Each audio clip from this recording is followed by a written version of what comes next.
Hola, el día de hoy estaremos analizando las variables macroeconómicas y la realidad económica de un país. En este caso hemos seleccionado el país de China y mi grupo está conformado por Catherine Jaimes y mi persona Luis Palomín. Estaremos analizando la macroeconomía de China y su relevancia global. Además también miraremos el desempeño de cada una de sus variables. Bueno, iniciaremos por el PIB. La economía china creció durante el 2024 en un 5%, cumpliendo su objetivo oficial, aunque ligeramente está por debajo del 5.4% que fue en el 2023. Esto quiere decir que China aproximadamente ha alcanzado los 18 billones de dólares en PIB. Esto quiere decir que más o menos es como un 72% comparado a Estados Unidos. Y también un dato importante es que mientras que Estados Unidos creció en 4.500%, China ha crecido un 30.000%. Bueno, que debemos tener en cuenta de que el PIB nominal puede subir debido a los precios y no a un mayor consumo o a una mayor producción. Pero si analizamos el PIB por paridad de poder adquisitivo, China claramente es un líder a nivel mundial y este es un índice mucho más preciso que el PIB nominal. En cuanto a la inflación, bueno, en China vamos a ver que en junio de 2025 la inflación básica del consumidor de China registró un aumento interanual del 0,7%, que es la lectura más alta que ha tenido en los últimos 14 meses, reflejando una ligera aceleración frente al 0,6% del mes anterior. Sin embargo, en términos mensuales, el índice de precios al consumidor cayó en 0,1% en contraste con su promedio histórico de crecimiento mensual, que era del 0,14%, lo que también indica una cierta debilidad en la presión inflacionaria inmediata.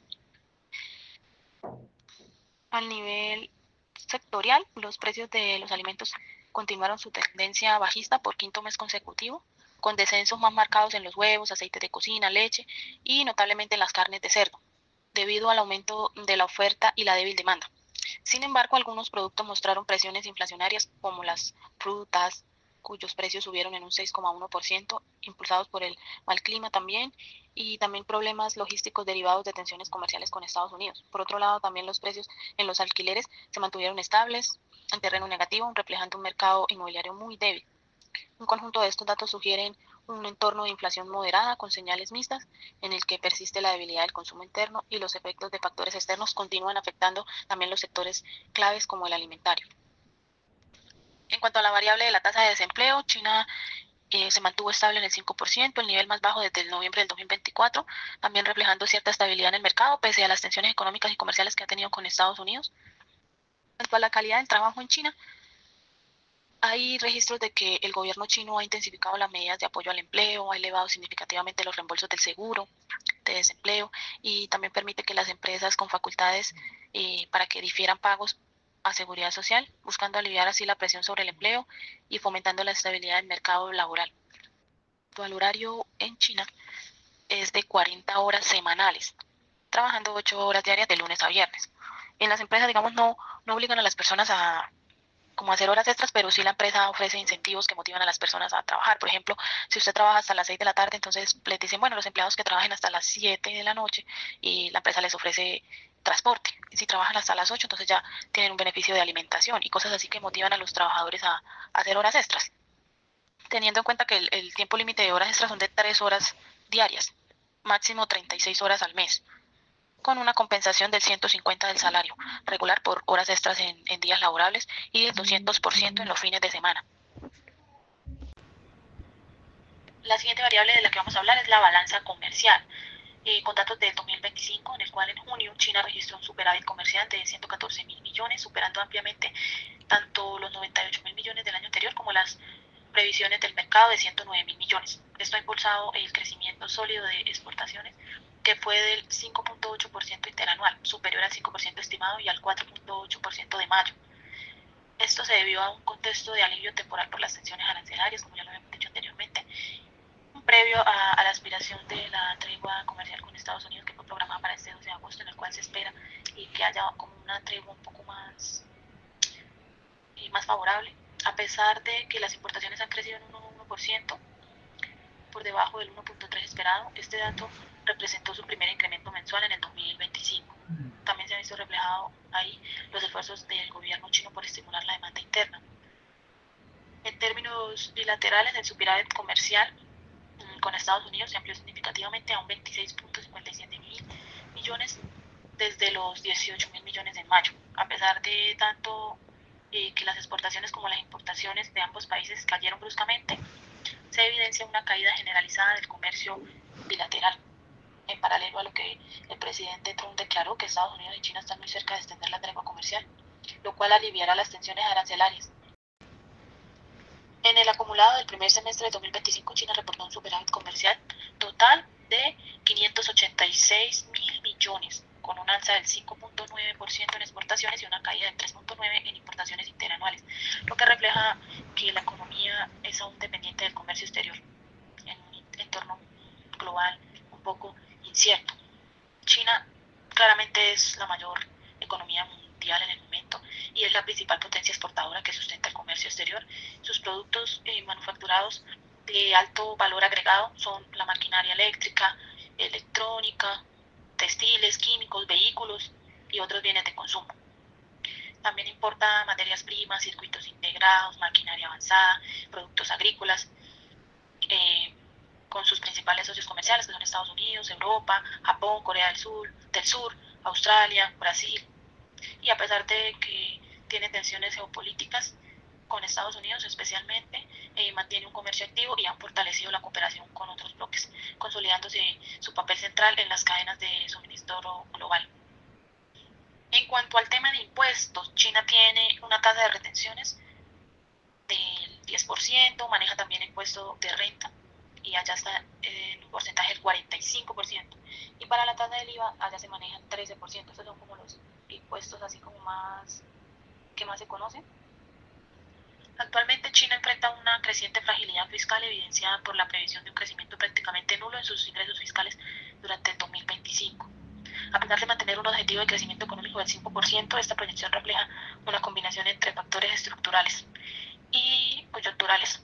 La desaceleración del crecimiento impulsado por la inversión, la presión deflacionaria persistente que afecta al PIB nominal y en consecuencia a los ingresos recaudados a precios corrientes, así como una caída en los ingresos por ventas de terrenos, tradicionalmente una fuente clave para los gobiernos locales. Según investigué, en Pekín también se debe afrontar decisiones difíciles sobre el recorte y la reasignación del gasto público, especialmente en áreas sensibles como la educación, la salud y la seguridad social a nivel local, donde las demandas sociales son elevadas. En este contexto, la política fiscal y crediticia son pilares de control estatal sobre la economía que están al límite, situando a China en una etapa de compensaciones duras donde no hay soluciones fáciles ni tampoco inmediatas para equilibrar el crecimiento y la estabilidad social, y tampoco la sostenibilidad fiscal. Buenos días, como lo dijo mi compañera, mi nombre es Catherine Jaimes y pues continuando con el análisis del sistema económico de China, vamos a hablar sobre el sistema financiero, la regulación bancaria y el acceso al crédito.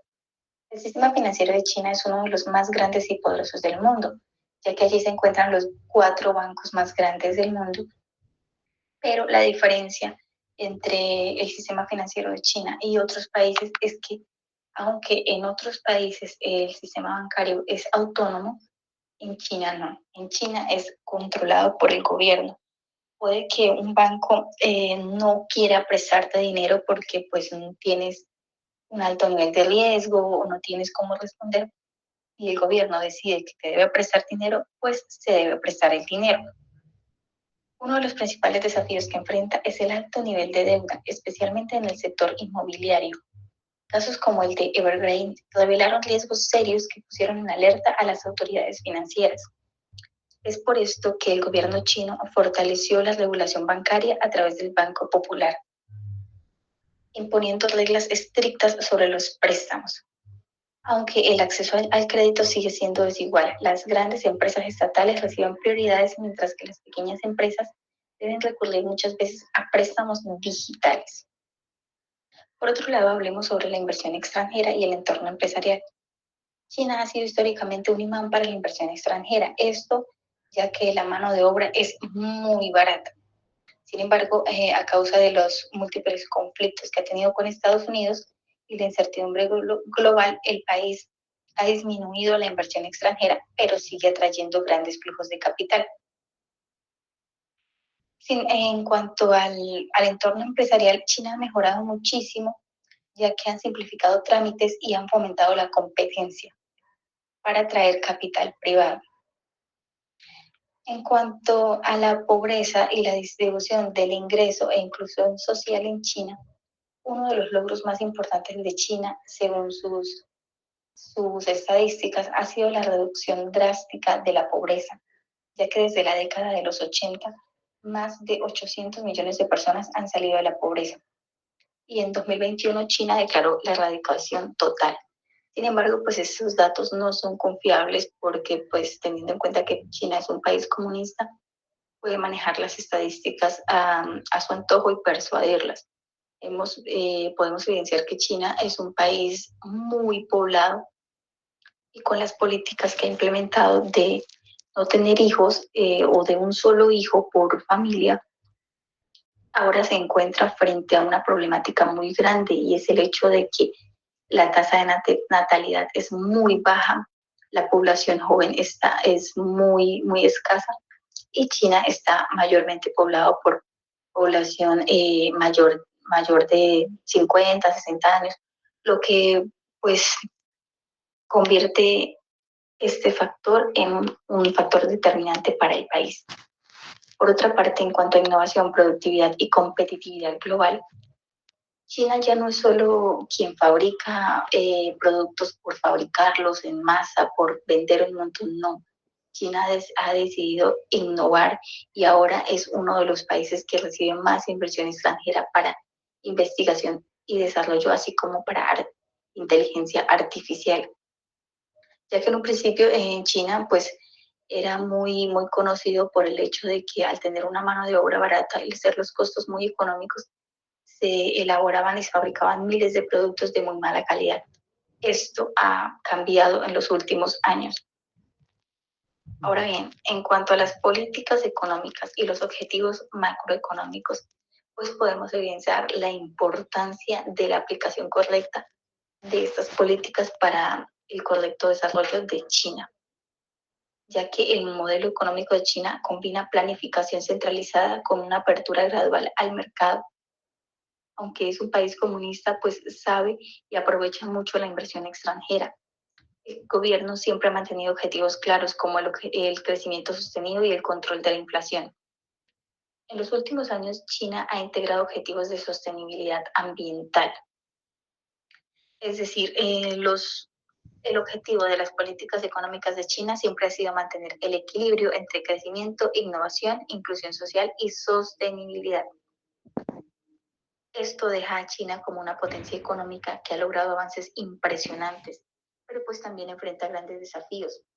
El sistema financiero necesita una mayor inclusión y quizás de pronto una apertura y transparencia. Muchísimas gracias.